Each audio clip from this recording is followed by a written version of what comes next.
तो हाँ जी, आपका नाम संजय कुमार है। आपकी कुंडली बनी है कन्या लगन की। राशि आपकी मकर है। कुंडली की बात करूं, ग्रह काफ़ी अच्छे भी हैं, कुछ एक दो ग्रह आपका खराब भी है, थोड़ा सा खराब फल आपको देगा। और आपके जो सवाल है, मुझे आपने लिख रखा है, संतान के बारे में पूछा है कि अभी संतान ने, आपकी पत्नी ने गर्भ धारण किया हुआ है। नौकरी के बारे में पूछा है, नौकरी में दिक्कतें आ रही हैं। और गाड़ी लेना चाहता हूँ, मन शांत है, आलस आता है, विवाह का सुख कैसा रहेगा। तो आपके सवाल भी मैं कवर करूंगा। सबसे पहले आप ये समझ लो, आपने जैसे मुझे बताया था कि आपने पहले मेरे से कुंडली बनाई थी, तो आपको मैंने उस समय बताया होगा कि कुंडली में 12 ग्रह होते हैं, और वो 12 ग्रह यहाँ पे मैंने दोबारा लिख रखे हैं। एक बार मैं आपको रिपीट कर देता हूँ। ये जो एक लिखा है, ये आपका पहला घर है, और इस पहले घर से आपका हम शरीर देखेंगे, शरीर की बनावट देखेंगे, हेल्थ, स्वभाव, रंग रूप, पर्सनैलिटी पहले घर से देखेंगे। दूसरा घर आपके धन जोड़ने का है। तीसरा घर छोटे भाई बहन। चौथा घर आपकी माता, मकान, वाहन का है। ये पांचवा घर आपके है बच्चों का घर, जो आपका सवाल है। छठा घर शत्रु, रोग, कर्जा। सातवां घर आपकी पत्नी का। आठवें घर से आपकी उम्र। नौवें घर से भाग्य आपका। 10वें घर से काम काज देखेंगे। 11वां घर है लाभ, और 12वें घर से खर्चे आपके देखेंगे। मतलब जो कुछ देखना है वो घर देखना है, और घर का मालिक देखना है। जैसे कि अगर आपका सवाल है आपके काम काज को लेके, तो 10वां घर काम काज का है। तो काम काज के लिए हमें ये 10वां घर देखना पड़ेगा। और 10वें घर में एक नंबर लिखा है, 3 नंबर। 3 है मिथुन राशि। तो मिथुन राशि का जो मालक है वो है ये बुध। तो आपके काम काज के लिए हमें बुध को देखना पड़ेगा। तो ऐसे ही और जो कुछ देखना है वो घर देखना है, और घर का जो मालक बना है वो मालक देखना है। अब बात करते हैं भविष्यवाणी की। भविष्यवाणी में होता क्या है, ये जो 9 ग्रह होते हैं, इनका जो असर है वो हमारे जीवन के ऊपर वैसे तो हमेशा रहता है, लेकिन इनका असर कई गुना बढ़ जाता है इनकी दशा आने पर। और अभी आपके ऊपर जो सबसे बड़ा असर है आज के समय में, वो है इस गुरु ग्रह का। क्यों? क्योंकि गुरु की चली हुई है आपके ऊपर बड़ी महादशा। 19 से चली हुई है, 35 में खत्म होगी। आपके ऊपर जो असर है गुरु का वो है 80%। मतलब आप समझ लो, आपकी रोजाना की जो दिन की रोजाना की लाइफ है, सुबह से लेकर रात तक आपकी लाइफ में जो भी चीजें हो रही हैं, कहीं ना कहीं कारण ये गुरु है आपका। और दूसरा असर आपके ऊपर जो थोड़ा सा असर है वो है बचा बुध का, जिसकी चली है अंतरदशा। चौथा महीना 24 से चली है, अभी चली है। 7वां महीना 26 में खत्म होगी। और तीसरे नंबर पे आपके ऊपर असर है शनि की साढ़े का। तो मैंने अभी क्या बोला कि आपके जीवन के ऊपर जो असर है, एक तो है बड़ा गुरु का, दूसरा थोड़ा सा बुध का, और तीसरा है शनि की साढ़े का। साढ़े आपकी चली हुई है पिछले ढाई ढाई पिछले 6 साल हो चुके हैं, 6 साल से ऊपर ही हो चुका है। 6 सालों से चली हुई है साढ़े। फिलहाल साढ़े अभी आपकी अगले साल जून में खत्म हो जाएगी। सबसे पहले देखो जी, आपके मैं गुरु की बात करता हूँ जिसका आपके ऊपर बड़ा असर है। अभी वो दशा भी चली है, अभी तो चली है, अभी तो काफी लंबी है, कि गुरु है कैसा। तो गुरु आपको 100 में से 80-90% अच्छे फल देगा। ये जो आपका गुरु भाई है, बहुत बड़े लेवल पे अच्छे फल देगा। ऐसे जो बुध है, ये तो 100 में से 100% अच्छे फल देगा। तो गुरु मतलब दोनों ग्रह आपके अच्छे हैं। तो गुरु की पहले बात करूं कि वो क्यों अच्छा, क्या अच्छे फल देगा। गुरु आपका बैठा है यहाँ पे कुंडली के 11वें घर में। 11वां घर जो है, इस घर से देखो जी काफी चीजें देखते हैं। वैसे 11वें घर से मेन हम लाभ देखते हैं। लाभ, लाभ किसको कहते हैं? जो भी आप काम काज करेंगे उसमें आपको लाभ होगा या नहीं, 11वें घर से। 11वां घर आमदनी का होता है। आपकी आमदन जो है कितनी होगी, कितने लाखों में होगी, हजारों में होगी, कितने प्रकार की होगी, 11वें घर से। बड़े भाई बहन 11वें घर से। इच्छा पूर्ति आपकी होगी या नहीं, 11वें घर से। मित्रों का सुख हो गया 11वें घर से। ये जो चीजें अभी मैंने बोली हैं, तो इन इसके लिए हमें इस 11वें घर को देखना पड़ेगा। और आपको मैंने एक अभी फार्मूला समझाया था कि घर का मालिक देखना होता है। तो 11वें घर में लिखा है 4, जो कि कर्क राशि है, मालिक है ये चंद्रमा। तो 11वें घर के मालिक चंद्रमा को देखना पड़ेगा 11वें घर की चीजों को देखने के लिए। और चंद्रमा के अलावा 11वें घर में केतु और गुरु बैठे हैं, इनको भी देखना पड़ेगा। वैसे राहु की दृष्टि, कम से कम समझ लो 3 से 4 ग्रह देखने पड़ेंगे आपके 11वें घर की चीजों को देखने के लिए। तो सबसे पहले अभी मैं आपके 11वें घर में बैठे गुरु की बात करूंगा। तो गुरु देखो जी बैठा है 11वें घर में। 11वें घर में जो 4 लिखा है, ये गुरु की है उच्च राशि। मतलब आपका जो गुरु है वो अच्छा मुझे क्यों लगा है, उसका कारण है कि गुरु एक तो 11वें घर में बैठा है, जो कि एक अच्छा घर है, ऊपर से वहां पे उच्च का बैठा है। सबसे अच्छी बात गुरु खरा अच्छा होने का, वो उच्च का बैठा है, क्योंकि जो ग्रह उच्च का होता है बड़े लेवल पे अच्छा होता है। अब गुरु आपको देखो जी, हमने देखा कि वो 11वें घर में उच्च का है, इसकी वजह अच्छा है। अब सवाल है कि अच्छे फल देगा क्या। तो गुरु जिन ग्रहों का है मालक, उन ग्रहों को लेके आपको अच्छे फल देगा। अब गुरु जो है इस कुंडली में, एक तो इस घर का मालक है 7वें घर का, और चौथे घर का। चौथा, सातवां, दोनों ग्रहों का मालक है गुरु। अब जो सातवां ग्रह है, ये ग्रह आपकी है पत्नी का घर, कि पत्नी कैसी होगी, सातवां घर देखेंगे। और फार्मूला क्या है, घर का मालक देखना है। तो सातवें घर में 12 लिखा है, 12 है मीन राशि, मालक बना गुरु। तो आपकी पत्नी के लिए हमें गुरु ग्रह को देखना पड़ेगा। और वो देखो जी, 11वें घर में अच्छे घर में उच्च का बैठा है। और 7वें घर को पहला घर माने, 1 2 3 4 5, अपने घर से 5वें घर में, दो तीन कारणों से गुरु अच्छा है। तो गुरु मतलब पत्नी चलेगी लाभ के घर में। 11वां घर, क्योंकि लाभ का है, पत्नी जाके लाभ के घर में बैठी है। ये 11वां घर इच्छा पूर्ति का, पत्नी इच्छा पूर्ति घर में। आमदनी का भी घर है, पत्नी आमदनी घर में। मतलब इनसे कनेक्शन हो चुके हैं। तो गुरु ये दिखा रहा है कि जहाँ तो आपकी जो पत्नी है वो धन कमाने वाली होगी, या पत्नी के आने के बाद आपकी लाइफ में धन आना शुरू हो जाएगा, या पत्नी के आने के बाद आपकी आमदन बढ़नी शुरू हो जाएगी, इच्छाएं पूरी होनी शुरू हो जाएंगी, कामों में लाभ मिलना शुरू हो जाएगा, आपकी किस्मत चमक जाएगी पत्नी के आने के बाद। या उल्टा होगा कि आपकी पत्नी के आने के बाद, मतलब जहाँ तो आपकी पत्नी आपको धन कमा के देगी, उसके द्वारा आपकी इच्छाएं पूरी होंगी, उससे आपको लाभ होगा, कोई ना कोई कनेक्शन तो बनेगा। और गुरु की 3 दृष्टियां हैं, पांचवी यहाँ पे, सातवीं पांचवें घर के ऊपर, और नौवीं दृष्टि से गुरु सातवें घर को देख भी रहा है। मतलब गुरु अपने घर को देख भी रहा है, तो अपने सातवें घर का अच्छा करेगा। मतलब गुरु ये दिखा रहा है कि आपकी पत्नी बहुत अच्छी होगी, पत्नी का सुख बहुत अच्छा मिलेगा, वो सभी गुणों से युक्त होगी, समझदार होगी, गुणी होगी। सातवां घर देखो जी, पत्नी का तो है ही, सातवां घर दिल्ली की इनकम का भी है। गुरु आपकी दिल्ली की इनकम अच्छी कर देगा, साझेदारी के कामों में आपको फायदा होगा, अगर आप पार्टनरशिप में काम करते हैं उसमें भी फायदा होगा। तो अभी जो गुरु की दशा है, इसमें आपको ये बड़े बड़े धन लाभ देगा, इच्छाएं पूरी कर देगा, आमदन बढ़ा देगा आपकी। गुरु की दशा में, मतलब गुरु की दशा अच्छी है आपकी, धन की अच्छी है, आमदन बढ़ेगी। और गुरु आपकी कुंडली के इस चौथे घर का भी मालक है, जहाँ पे 9 लिखा है, 9 है धनु राशि, मालक गुरु। अब चौथा घर किसका है, चौथा घर आपकी है माता का घर। माता, मकान, वाहन, भूमि, जमीन, जायदाद, ये जो चीजें हैं, इसके लिए इस चौथे घर को देखना पड़ेगा। और चौथे घर का मालक कौन है, गुरु। तो आपकी माता, मकान, वाहन के लिए हमें गुरु को देखना पड़ेगा, जो कि क्योंकि अच्छा है, लाभ के घर में उच्च का बैठा है। मतलब माता लाभ के घर में बैठी, माता से लाभ होगा आपको, मकान से लाभ होगा, मकान वाहन का सुख अच्छा है। मतलब गुरु ये दिखा रहा है कि आपको माता, मकान, वाहन, भूमि, जमीन, जायदाद, ये सभी सुख मिलेंगे अच्छी मात्रा में। ये चौथा घर सुख का है, सुखों की प्राप्ति होगी। लेकिन आपकी माता, मकान, वाहन के लिए शनि को भी देखना पड़ेगा, जो कि चौथे घर में है, वो थोड़ा सा चौथे घर की हानि करेगा, माता, मकान, वाहन को लेकर दिक्कतें पैदा करेगा शनि। लेकिन चौथे घर का मालक गुरु अच्छा है। तो हमने क्या देखा कि गुरु की जो दशा चली है, ये आपकी माता, मकान, वाहन के लिए अच्छा है, पत्नी के लिए अच्छा है, दिल्ली की इनकम अच्छी, आमदनी बढ़ा देगा, इच्छाएं पूरी, धन लाभ। तीसरे घर को देखा, मेहनती साहसी बनाएगा। 11वें घर से जो भी चीजें हैं, चाहे वो बड़े भाई बहन, उनके लिए अच्छा है, मित्रों के लिए अच्छा है गुरु की। लेकिन गुरु एक जो बुरा फल देगा आपको, मैंने बोला था 70 80 90% अच्छे फल है, थोड़ा सा बुरा फल क्या है, इसकी 7वीं दृष्टि पड़ेगी 5वें घर के ऊपर, यहाँ पे है नीच राशि, ये जो 10 लिखा है, ये 5वें घर को हल्का सा खराब करेगा। 5वां घर संतान का है, संतान संबंधी कोई चिंता पैदा करेगा, पढ़ाई में दिक्कतें। तो अब हमने देखो जी, गुरु देखा जो कि है तो अच्छा, लेकिन हल्का सा थोड़ा सा बुरा फल है। लेकिन हमने एक ऐसा काम करना है कि इसका जो अच्छा फल है वो और कई गुना बढ़े, अच्छे फल इसके मतलब 50 गुना बढ़े, और बुरा फल जो है वो कम हो जाए। ऐसा क्या करना पड़े, तो आप गुरु के 3 4 उपाय किया करो। तो गुरु का पहला उपाय है, आप इसका जो पाठ है, गुरु कवच का पाठ, सुबह के टाइम पढ़ा करो। चाहे इसकी ऑडियो लगा के सुन लिया करो, चाहे पढ़ लिया करो, रोजाना पढ़ना है। कब तक, जब तक गुरु की है दशा, पढ़ते रहो। दूसरा उपाय, गुरु स्रोत का पाठ पढ़ना है चाहे सुनना है।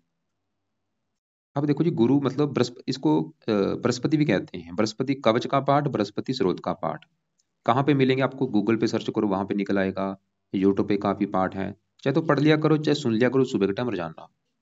तीसरा उपाय आप जो करो, इसका व्रत रख लिया करो, बृहस्पति देवता का व्रत रखा करो। व्रत में क्या करना होता है, जिस दिन बृहस्पतिवार होगा, सुबह के टाइम नहा धो के संकल्प लेना कि हे बृहस्पति देवता जी, आज आपका दिन है, आज आपका मैं व्रत रखूंगा, ताकि आपकी कृपा दृष्टि बनी रहे। व्रत में खाली आपने दिन में फल फ्रूट खाना है, रात को एक टाइम भोजन कर लेना, रात को जो भोजन करेंगे उसमें नमक का सेवन नहीं करना। बाकी पीले कपड़े ज्यादा पहना करो, पीले रंग का दान कभी नहीं करना। तो हमने क्या देखा कि गुरु आपका बड़ा अच्छा है, लेकिन फिर भी उसके अच्छे बढ़ाने के लिए आपको मैंने 3 उपाय बता दिए। व्रत आपको मैं फोर्स नहीं करूंगा, नहीं, नहीं कहीं कभी रखा व्रत, चाहे रहने दो, लेकिन ये दोनों पाठ जरूर पढ़ा करो। तीसरा भी इसका एक काम है, वो है आप इसका एक चौथा उपाय और है, वो है इसका आप मंत्र भी कर सकते हैं। मंत्र भी आप 1 2 माला 3 माला जितना कर सकते हैं सुबह के टाइम। ओम ब्रह्म बृहस्पति नमः, ओम ब्रह्म बृहस्पति नमः, माला से ही मंत्र करना है आपने। और ये बृहस्पतिवार के दिन से स्टार्ट कर लेना, चाहे पाठ पढ़ने हैं चाहे मंत्र है, बृहस्पतिवार को स्टार्ट कर देना। अब आगे बढ़ते हैं, हमने अभी बृहस्पति देखा जो कि अच्छा है। अब हम बुध की भी बात करेंगे, ये तो बहुत अच्छा है बुध आपका। तो अब उससे बुध से पहले आपका मैं थोड़ा सी इस राहु को कवर कर देता हूँ, राहु चंद्रमा, क्योंकि अभी आपको मैंने क्या बोला था कि जो पांचवा ग्रह है, ये जो गुरु है, गुरु देखो जी उच्च का बैठा है, लेकिन सातवीं दृष्टि से पांचवें ग्रह को देखा, यहाँ पे है जो 10 लिखा है मकर राशि, जो कि गुरु की नीच राशि, मतलब गुरु आपको पांचवें ग्रह के रिगार्डिंग थोड़े से खराब फल देगा। अब ये जो पांचवा ग्रह है, ये पांचवा ग्रह देखो जी, एक तो आपकी है संतान का ग्रह, जो आपकी संतान होगी। पांचवा ग्रह आपकी पढ़ाई का भी है। पांचवा ग्रह आपकी है बुद्धि का। ये जो तीन चीजें हैं, संतान, पढ़ाई, बुद्धि, इनके लिए पांचवा ग्रह देखा जाएगा। और फार्मूला क्या है, घर का मालक देखना है। तो पांचवें घर में क्या है, 10, जो कि मकर राशि, मालक कौन बना, शनि। तो हमें शनि को देखना पड़ेगा पांचवें घर को देखने के लिए। और शनि के अलावा पांचवें घर में क्योंकि राहु और चंद्रमा बैठे हैं, इन दोनों को भी देखना पड़ेगा। दोनों के अलावा पांचवें घर के ऊपर गुरु की दृष्टि है, जो कि अभी हम देख चुके हैं, वो इस घर को थोड़ा सा खराब करेगा। अब पांचवें घर में मतलब चार ग्रह देखने पड़ेंगे आपकी संतान के लिए।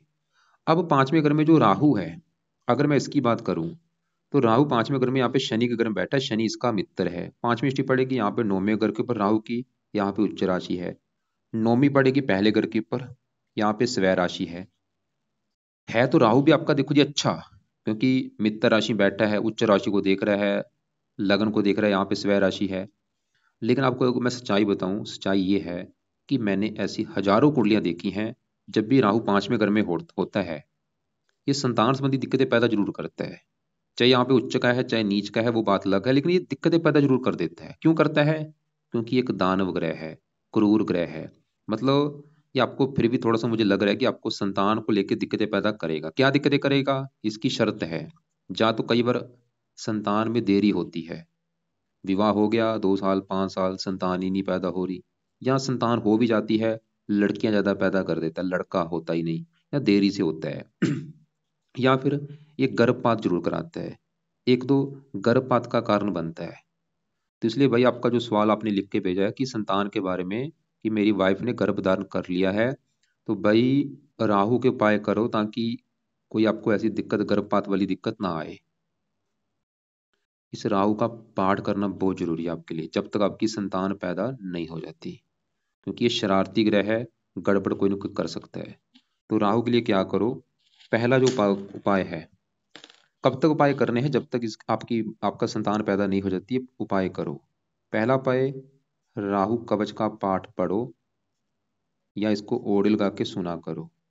दूसरा उपाय, इसका दान करो, सतनाजे का दान है, जो जिसके और भी जो दान है वो दान किया करो, रोजाना कर लो दान। जब तक ये संतान आपकी नहीं हो जाती है, उपाय दोनों करो भाई। कवच का पाठ पढ़ा करो, चाहे ओडिल गा के सुना करो, दान करो। दान चाहे रोजाना कर लो, चाहे हफ्ते में 4-5 दिन कर दिया करो। और तीसरा उपाय भी अगर आप कर सकते हैं, वो है आप संतान गोपाल स्रोत का पाठ पढ़ लिया करो। इसकी वजह से भी संतान को लेकर कोई दिक्कतें नहीं आएंगी। संतान गोपाल स्रोत का पाठ है, ये पढ़ना है चाहे सुनना है। तो 3 उपाय कर लो जब तक आपकी संतान नहीं हो जाती, क्योंकि राहु जैसे मैंने बोला कि जहाँ तो गर्भपात कराता है, या संतान का देरी से होना, या संतान का ऑपरेशन के द्वारा होना, या लड़कियां ज्यादा पैदा होना। वैसे लड़कियां होने का योग काफी दिख रहा है, क्योंकि साथ में चंद्रमा भी बैठा है। अब जो चंद्रमा है, चंद्रमा देखो जी, ये जो गुरु जहाँ बैठा है, चंद्रमा के घर में बैठा है, ये जो मैंने बोला था 11वें घर का मालक कौन है, चंद्रमा। अब सवाल की चंद्रमा कैसा है। चंद्रमा देखो जी 5वें घर में शनि के घर में बैठा है, राहु के साथ बैठा है, इसे ग्रहण दोष कहते हैं। देखो जी चंद्रमा है तो अच्छा था, लेकिन चंद्रमा की अच्छे फलों में कमी आ रही है। क्यों, क्योंकि चंद्रमा राहु के साथ बैठ चुका है, इसे कहते हैं ग्रहण दोष, चंद्र ग्रहण दोष। ऊपर से शनि की राशि में बैठा है।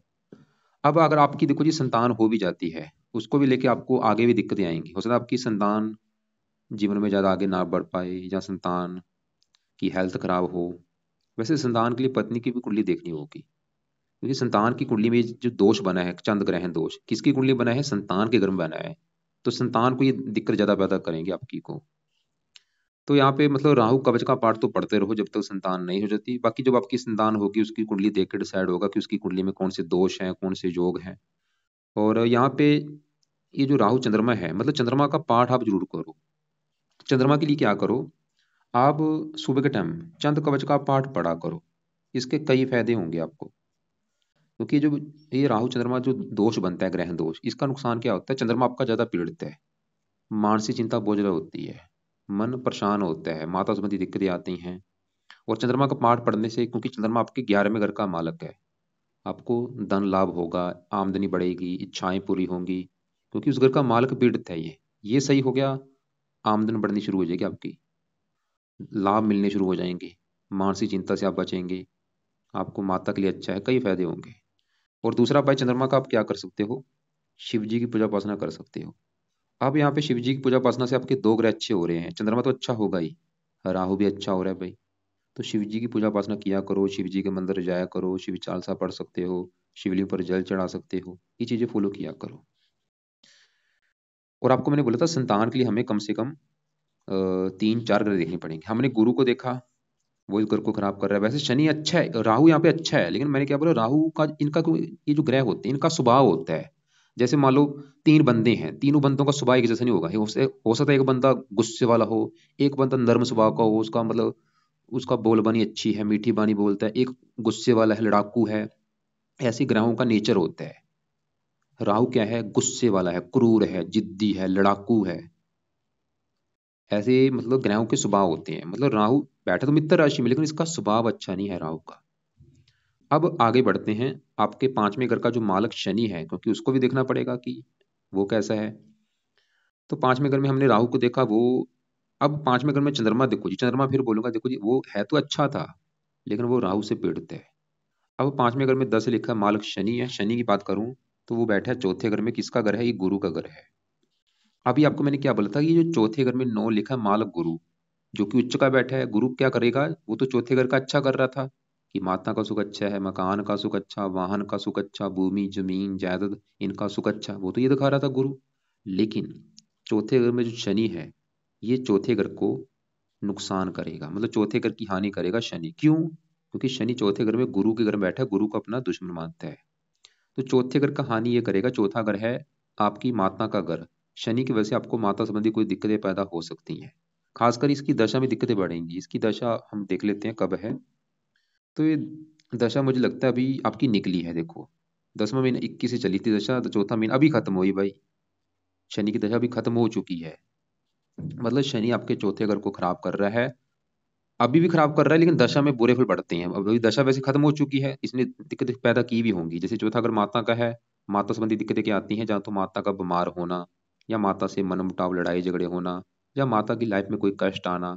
चौथा अगर मकान का है, मकान संबंधी दिक्कतें पैदा करता है। मकान संबंधी दिक्कतें क्या करता है कि जातक का जो घर होता है पुराने टाइप का होता है, या घर होता ही नहीं, किराए के मकान में कई बार रहता है, या घर में कोई क्लेश होता है। चौथा अगर वाहन का है, वाहन संबंधी दिक्कतें आती हैं, जहाँ वाहन का चोरी हो जाना, या वाहन के ऊपर खर्चा ज्यादा होना, भूमि जमीन जायदाद इनको लेके दिक्कतें, नौकर चाकर को लेके दिक्कतें, नौकर वफादार नहीं होते, घर में चोरी कर लेते हैं।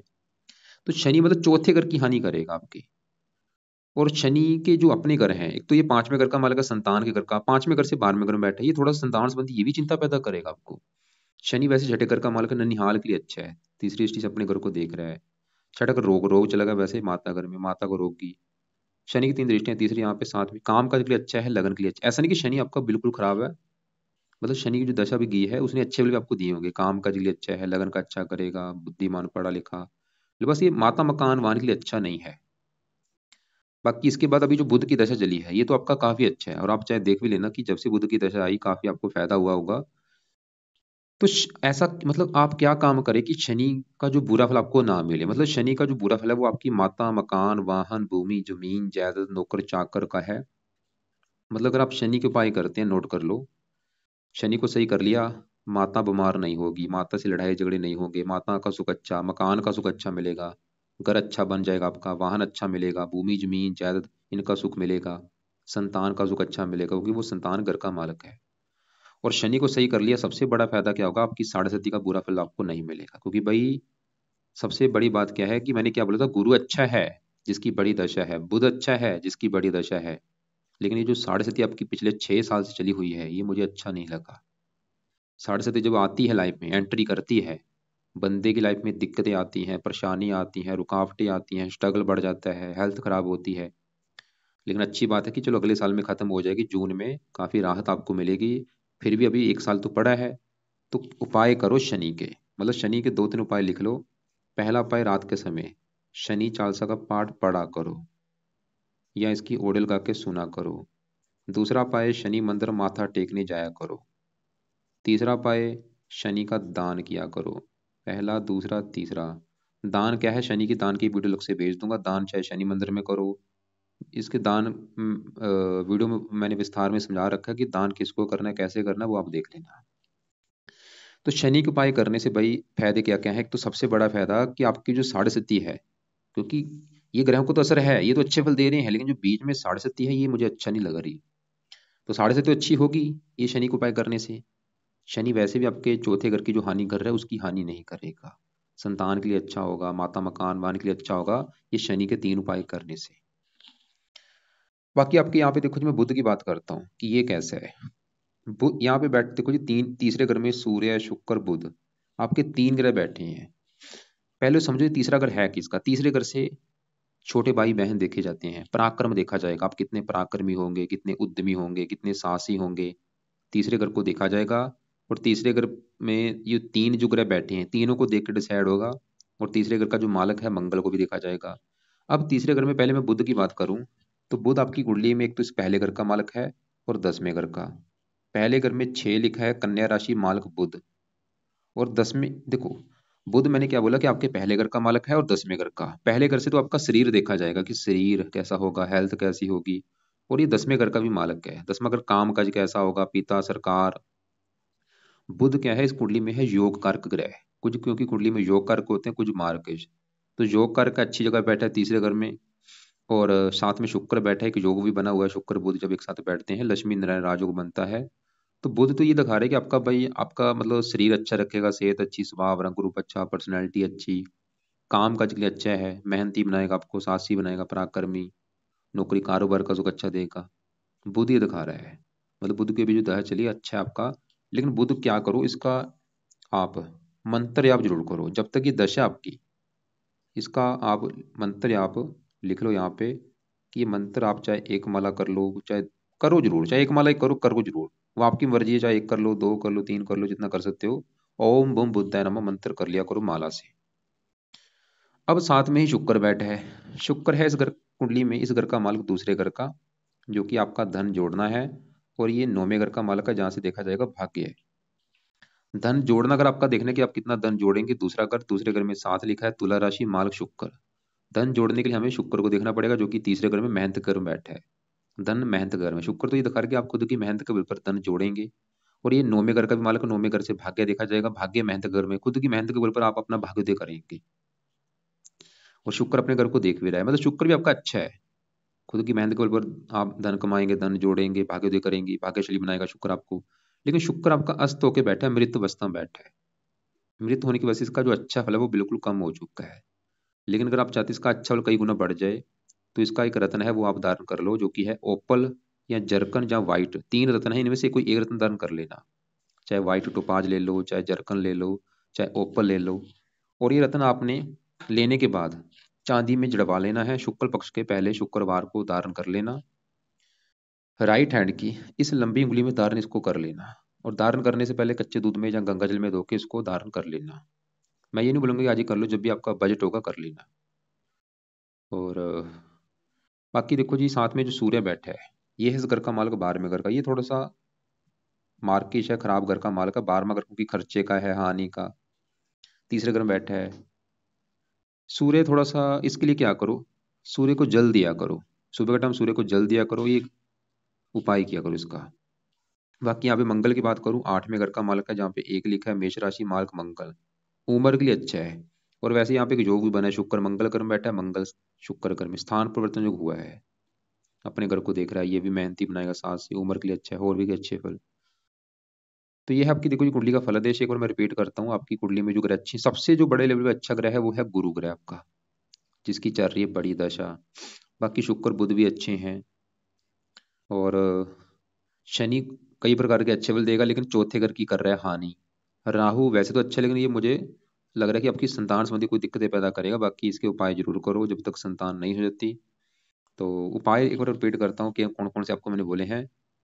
एक तो गुरु कवच का पाठ, गुरु स्रोत का पाठ, दो पाठ है, चाहे पढ़ लिया करो चाहे ऑडियो लगा के सुन लिया करो। इसे हम बृहस्पति कवच का भी पाठ कहते हैं, बृहस्पति स्रोत का भी पाठ। और बृहस्पति का मंत्र आप एक दो माला जितना कर सकते हो सुबह के टाइम किया करो। और सुबह के टाइम ही आप बुध का भी मंत्र आप कर लिया करो। बुध का मंत्र कब तक करना है? जब तक बुध की दशा है। बुध का भी मंत्र चाहे एक कर लो माला, दो कर लो।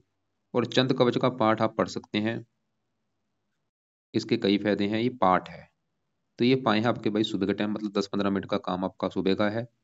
और बाकी गुरु का मैंने व्रत बोला था, आप अगर आपकी मर्जी है अगर रख लोगे तो रख लिया करो।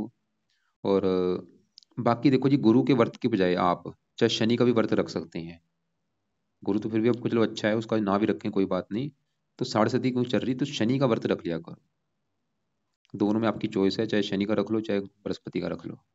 रात के समय आपने क्या करना है, रात के राहु कवच का पाठ पढ़ो। क्यों बोला है राहु कवच का पाठ? जब तक आपको संतान का सुख नहीं मिल जाता ये पाठ पढ़ो। राहु का दान करो और संतान गोपाल स्रोत का पाठ करो संतान होने तक। उसके बाद चाहिए उपाय छोड़ देना। और शनि चालीसा का पाठ और शनि मंदिर जाना है, ये उपाय कम से कम जब तक आपकी 7.5 है तब तक ये उपाय करो। वैसे भी आपके देखो जी इष्ट देव है शनि देवता, मैं तो बोलूंगा चाहिए उपाय आप करते रहो लंबे समय के लिए। और बाकी आपके जो सवाल थे वो एक बार मैं रिपीट करता हूँ। आपने मुझे बोला है, एक तो संतान के बारे में बोला, वो आपको मैं बता चुका हूँ। संतान के बारे में जो आपका सवाल सवाल है कि गर्भ धारण कर लिया है, तो मैंने आपको क्या बोला है कि राहु शरारती ग्रह है, इसके उपाय जरूर करो जब तक संतान नहीं हो जाती। और बाकी नौकरी और कारोबार, क्योंकि नौकरी खतरे में है। बड़ी दशा गुरु की है, वो तो अच्छा है। बुध भी अच्छा है भाई, कोई ऐसी दिक्कत मुझे नहीं दिख रही काम काज में दिक्कत आने की। लेकिन आपकी जो 7.5 चल रही है, ये कारण हो सकती है आपको ये दिक्कतें पैदा कर रहा हो 7.5, इसलिए शनि के उपाय करो, शनि मंदिर जाया करो, शनि चालीसा पढ़ो।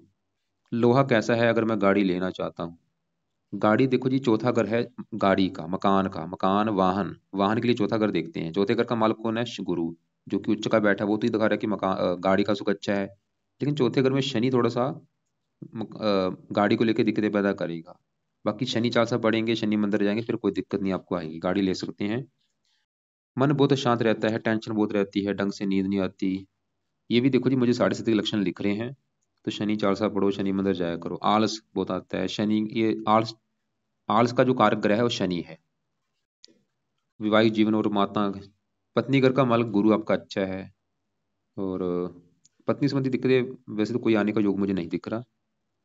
माता संबंधी दिक्कतें शनि की वजह से आएंगी, माता का बीमार होना या माता से मनमुटाव होना।